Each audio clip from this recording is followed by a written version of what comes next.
IAS বা IPS কিভাবে হওয়া যায়, স্টেট সিভিল সার্ভিস এবং সেন্ট্রাল সিভিল সার্ভিসের মধ্যে পার্থক্য কি, এবং তোমরা কিভাবে আইএএস বা আইপিএস হতে পারো, বা এক্সাম প্রসেস কি রয়েছে, এখানে পরীক্ষাটা কি তোমাদের বাংলায় দেওয়া যায় কিনা, বা কোশ্চেন পত্রটা বাংলায় হয় কিনা, কোয়ালিফিকেশন কি দরকার আইএএস বা আইপিএস হওয়ার জন্য, অর্থাৎ তোমাদের কোনো পার্সেন্টেজের দরকার হয় কিনা, এজ ক্রাইটেরিয়া কি দরকার, এবং তোমাদের এসসি এসটি ওবিসি এবং জেনারেল ক্যাটাগরির কটা করে অ্যাটেম্প থাকে এখানে, স্যালারি কত হয়, অর্থাৎ তোমাদের কত রকম অ্যালাওয়েন্স থাকে সেগুলো, এবং তোমাদের এক্সাম কটা ধাপে নেওয়া হয়, এবং তোমাদের পরীক্ষার জয়নিং কি থাকে এবং কোথায় তোমাদের ট্রেনিং হয়, এবং তোমাদের পোস্ট ডিস্ট্রিবিউশন কিভাবে হয়, সবকিছু এই ভিডিওর মাধ্যমে তথ্যচিত্রের এই পর্বে আমি তোমাদের সাথে শেয়ার করব। আমি অভিজিৎ। তো ভিডিওর প্রথম পর্ব সেটা হচ্ছে কিন্তু যে আইএএস বা আইপিএস জিনিসটা কি সেটা নিয়ে আগে কথা বলি, অর্থাৎ আমাদের সিভিল সার্ভিস জিনিসটা কি এবং কিভাবে আসতে হয় সেটা নিয়ে কথা বলি। তো মেন হচ্ছে সিভিল সার্ভিস হচ্ছে ভারতের যে বিউরোক্রেসি সিস্টেমটা রয়েছে, অর্থাৎ ভারতবর্ষকে মেনলি কিন্তু অ্যাডমিনিস্ট্রেটিভ দিকটা যারা দেখে, তো তাদেরই হচ্ছে সব থেকে বড় পোস্টটা হচ্ছে কিন্তু আইএএস। এরপর হচ্ছে কিন্তু যে ফরেন দিকটা দেখে তারা হচ্ছে আইএফএস, এবং যে ভারতের প্রশাসনিক দিকটা দেখে সেটা হচ্ছে কিন্তু আইপিএস, অর্থাৎ অ্যাডমিনিস্ট্রেটিভ একটা প্রশাসনিক দিক, আর একটা হচ্ছে কিন্তু বাইরের ফরেন দিক। এই তিনটে বড় পোস্ট রয়েছে এখানে। তারপর হচ্ছে গিয়ে রেভিনিউ সার্ভিস রয়েছে, এবং আরও কিন্তু অন্য central a central B service রয়েছে। তো মেনলি হচ্ছে কিন্তু এই পরীক্ষাটা তোমাদের এখানে দিতে হয় হচ্ছে কিন্তু ইউপিএসসি বোর্ডের দ্বারা কিন্তু নেওয়া হয়, এবং স্টেটে কিন্তু তোমাদের নেওয়া হয় হচ্ছে কিন্তু পিএসসি দ্বারা, অর্থাৎ দুভাবে কিন্তু তোমরা আইএএস বা আইপিএস হতে পারো। এবার এখানে কিছু ভাগ রয়েছে যেগুলো হচ্ছে তোমাদের কিন্তু সেন্ট্রাল সিভিল সার্ভিস আর স্টেট সিভিল সার্ভিসের কিন্তু কিছু মেরিট আর ডিমেরিট রয়েছে। সেন্ট্রাল সিভিল সার্ভিস দিয়ে যারা আসে তাদের কিন্তু কাজের যে ক্ষেত্রটা রয়েছে সেটা কিন্তু অনেকটা বড় থাকে, এবং স্টেট সিভিল সার্ভিস দিয়ে যারা আসে তাদের কাজের ক্ষেত্রটা শুধুমাত্র তার স্টেটে কিন্তু সীমাবদ্ধ থাকে। সেন্ট্রাল সিভিল সার্ভিস যদি দিয়ে আসে কেউ, তাহলে প্রত্যেকটা ভারতবর্ষের রাজ্যে তোমাদের পোস্টিং পাওয়ার সম্ভাবনা থাকে, এবং স্টেট সিভিল সার্ভিস দিয়ে যদি তোমরা আসো তাহলে শুধুমাত্র তোমাদের সেই নিজের কিন্তু স্টেটে কিন্তু তোমার পাওয়ার কিন্তু ক্ষমতা থাকবে। এরপর হচ্ছে কিন্তু স্টেট সিভিল সার্ভিস দিয়ে যারা আসে তাদের কিন্তু সেন্ট্রাল সিভিল সার্ভিস দিয়ে যারা আসে তাদের কিন্তু অ্যাপয়েন্ট করে প্রেসিডেন্ট। সেন্ট্রাল সিভিল সার্ভিস দিয়ে যারা আসে তাদের কিন্তু যদি যেই রাজ্যে পোস্টিং থাকবে তোমাদের কিন্তু কোনো রকম ভাবে কিন্তু চাকরি যাওয়ার সম্ভাবনা কিন্তু থাকে না, কারণ এখানে কিন্তু তোমাদের মেনলি অ্যাপয়েন্টমেন্টটা কিন্তু প্রেসিডেন্ট দ্বারা যেহেতু হয়, এখানে কিন্তু শুধুমাত্র সাসপেনশন থাকে এবং তোমাদের কিন্তু অন্য জায়গায় পোস্টিং হয়ে যায়। স্টেট সিভিল সার্ভিসের ক্ষেত্রে কিন্তু পুরো উল্টো ব্যাপার হয়। এখানে কিন্তু তোমরা যদি যে গভর্নমেন্টের আন্ডারে তোমরা অ্যাপয়েন্টমেন্ট হবে, গভর্নমেন্টের সাথে কোনো ক্লাস থাকলে সেখানে কিন্তু তোমার চাকরি পর্যন্ত যেতে পারে, এরকম কিন্তু সমস্যাও কিন্তু হতে পারে। তো এরপর কথা হচ্ছে কিন্তু সেন্ট্রাল সিভিল সার্ভিস দিয়ে যারা আসে তারা কিন্তু চাকরির কয়েক বছর মধ্যেই কিন্তু তারা আইএএস বা আইপিএস হয়ে যেতে পারে, এবং এখানে কিন্তু তাদের র্যাঙ্কের বা পদের উন্নতিটা খুব তাড়াতাড়ি হয়।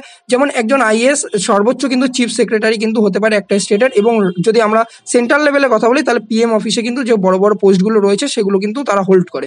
এরপর কথা হচ্ছে কি কিন্তু যত তোমরা G20 সামিট বলো বা বড় বড় সামিট বলো, সেখানে কিন্তু প্রত্যেকটা কিন্তু যে বড় বড় জায়গায় যায় সেখানে কিন্তু যে সেন্ট্রাল সিভিল সার্ভিস দিয়ে যারা আসে তারাই কিন্তু ম্যাক্সিমামটা যায়। এরপর কথা হচ্ছে কিন্তু স্টেট সিভিল সার্ভিস দিয়ে যদি আসে তাহলে কিন্তু তারা কিন্তু এই সুযোগগুলো পায় না। স্টেটে যদি কেউ আইপিএস বা আইএস হয়, তাহলে সেক্ষেত্রে তোমরা প্রথম যে পোস্টটা হবে সেগুলো হচ্ছে কিন্তু বিডিও বা এসডিওর আন্ডারে যেগুলো পাওয়া যায় সেগুলো হয়।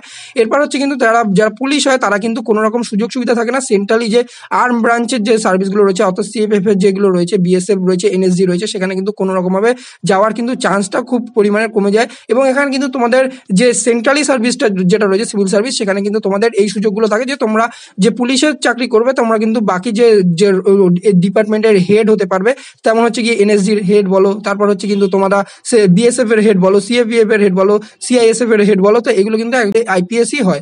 তো এরপর কথা বলবো হচ্ছে কিন্তু তোমরা পরীক্ষাটা বাংলায় দিতে পারবে কিনা এবং কোশ্চেনটা বাংলায় হয় কিনা। তো মেনলি পরীক্ষাটা তোমরা বাংলায় দিতে পারবে, কিন্তু কোশ্চেনটা কিন্তু তোমরা বাংলায় পাবে না, শুধুমাত্র কম্পালসারি তোমাদের যে বাংলা পেপারটা সেটা যদি চুজ করো সেটা বাদে। এখানে কিন্তু তোমাদের শুধুমাত্র পরীক্ষাটা তোমাদের কিন্তু বাংলায় দিতে পারবে হচ্ছে গিয়ে কিন্তু তোমরা মেন্স পরীক্ষাটা, প্রিলিমস পরীক্ষা কিন্তু তোমরা জানো যে শুধুমাত্র ওএমআর বেসড পরীক্ষা হয়, এবং সেখানে দু রকমেরই কোশ্চেন হয়, একটা ইংলিশ আর একটা হচ্ছে কিন্তু হিন্দি। তো এখানে কিন্তু তোমাদের ফার্স্ট যে পরীক্ষাটা থাকে সেটা প্রিলিমিনারি পরীক্ষা, সেখানে গোল গোল করতে হয়, এবং সেখানে কিন্তু কোনো রকমভাবে বাংলায় কোশ্চেন থাকে না।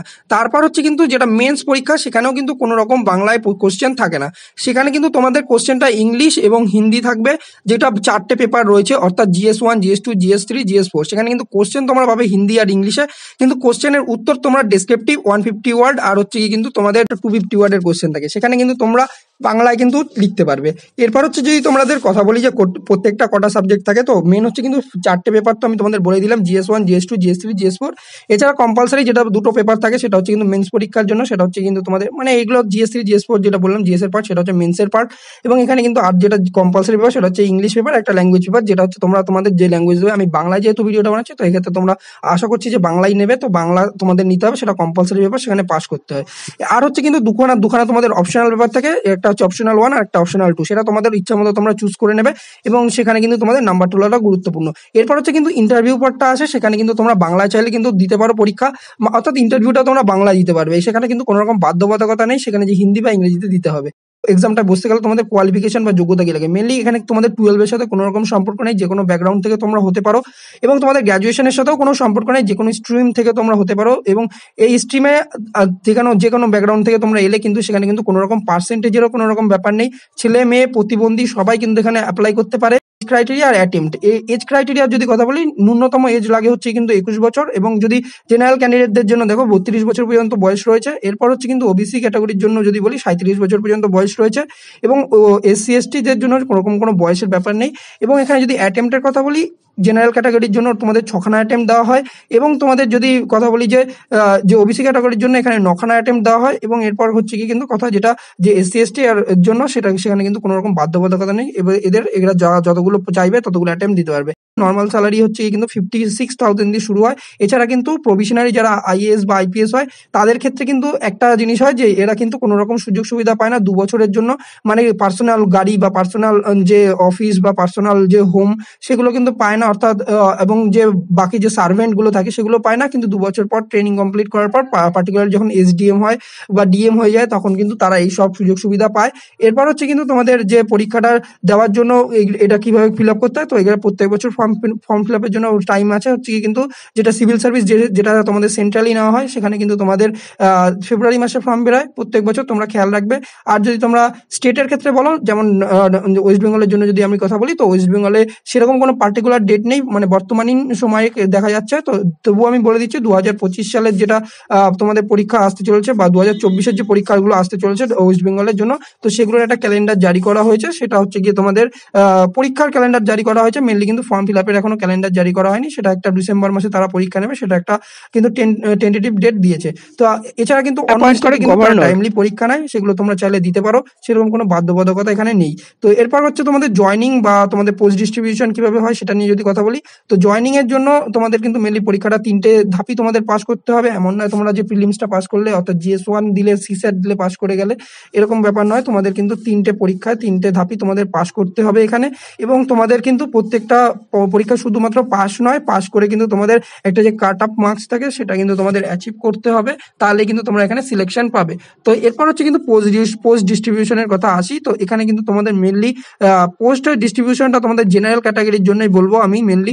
তো জেনারেল ক্যাটাগরির জন্য মেনলি তোমরা ধরতে পারো যে প্রথম দিকে 60-70টা পোস্ট তোমাদের হচ্ছে কি আইএএস এর জন্য থাকে, তারপর আইএফএস এর জন্য তোমরা হচ্ছে কি 20 থেকে 30 খানার মতো পোস্ট থাকে, তারপর হচ্ছে তোমাদের আইপিএস এর জন্য প্রায় ধরো 100 খানার মতো পোস্ট থাকে, তারপর হচ্ছে ধরো মানে তোমাদের এরপর হচ্ছে আইআরএস অর্থাৎ রেভিনিউ সার্ভিসের জন্য তোমাদের পোস্ট থাকে, তোমাদের ধরো এরপর পরপর মোটামুটি 50-100 পোস্ট থাকে। তো এগুলো প্রত্যেক বছর ভ্যারি করে যে কতগুলো পোস্টের উপর তোমাদের পরীক্ষা হচ্ছে। পরীক্ষায় ফর্ম ফিল আপ তো তোমাদের ধরো না প্রায় 6-7 লাখের মতো ফর্ম ফিল আপ হয়। এবার তোমাদের পরীক্ষা দেয় হচ্ছে ধরো 5 লাখের মতো ফর্ম ফিল আপ হয়, ফর্ম ফিল আপ করে পরীক্ষা দিতে আসে তোমাদের প্রিলিমিনারি পরীক্ষাটা। তো তারপর হচ্ছে তোমাদের মেন্সে বাদ হয়ে যায়, প্রায় 10,000-এর মতো মেন্সে পরীক্ষা দেয়, তো ইন্টারভিউ প্রায় 5,000-এর মতো দেয়। তো এরকম ভাবে ভাগ হতে যায় পরীক্ষাটা এবং পোস্ট ডিস্ট্রিবিউশনটা এইভাবে হয়। তো বন্ধুরা, তোমাদের যে ট্রেনিংটা রয়েছে সেটা তোমাদের আইএএস এর জন্য বা আইপিএস এর জন্য প্রথমে তোমাদের মিট করতে হয় লাবাসনাতে এবং সেটা মসুরিতে অবস্থিত এবং সেখান থেকে তোমাদের আইএএস এবং আইপিএস ভাগ হয়ে যায়। আইপিএসরা তোমাদের কিন্তু চলে যায় হায়দ্রাবাদে, যেটা হচ্ছে মেনলি কিন্তু বল্লভভাই প্যাটেল যেটা সেন্ট্রাল পুলিশ একাডেমি সেখানে চলে যায় এবং আইএএসরা সেখানে কিন্তু মাসুরিতে থাকে এবং তারপর কিছু মাসের জন্য তারা কিন্তু সেখান থেকে ডিস্ট্রিবিউট হয়ে যায়, তারা তাদের যে হোম ক্যাডার তারা যে র্যাঙ্ক অনুযায়ী পায় সেখানে তারা চলে যায়, অর্থাৎ তোমাদের যে যেমন র্যাঙ্ক করে সেই অনুযায়ী তাদের পোস্ট ডিস্ট্রিবিউট হয় যে সে কোন জায়গায় পাবে চাকরিটা, তো সেই জায়গায় তাদের ফিল্ডে তাদের পোস্টিং হয়ে যায় এবং তারপর তারা কিছু মাস পর আবার ফিরে আসে লেবসনাতে। 2 বছরের ট্রেনিং করার পর তারা কিন্তু তাদের নিজের পোস্ট পায়। তো এটা সম্পর্কে তোমাদের যদি কোনো রকম কোয়ারি থাকে তাহলে অবশ্যই তোমরা কমেন্ট বক্সে কমেন্ট করো, আমি অবশ্যই তোমাদেরকে রিপ্লাই করবো। এবং তোমাদের যদি অন্যরকমও কোয়ারি থাকে তাহলে তথ্যচিত্রে তোমরা টেলিগ্রাম চ্যানেলেও তোমরা জয়েন হতে পারো, সেখানে তোমরা আমাকে জানাতে পারো, বা আমার ইনস্টাগ্রামে তোমরা অভিজিৎ.in তোমরা জয়েন হতে পারো, সেখানে গিয়েও তোমরা কমেন্ট বক্সে কিন্তু বা তোমরা আমাকে সাথে কন্ট্যাক্ট করতে পারবে, বা ফেসবুক পেজ থেকেও আমাকে কন্ট্যাক্ট করতে পারবে। ভিডিও ভালো লাগলে লাইক শেয়ার করে দিও বন্ধুরা। তো দেখা হচ্ছে তোমাদের সাথে পরবর্তী ভিডিওর আপডেটের সাথে।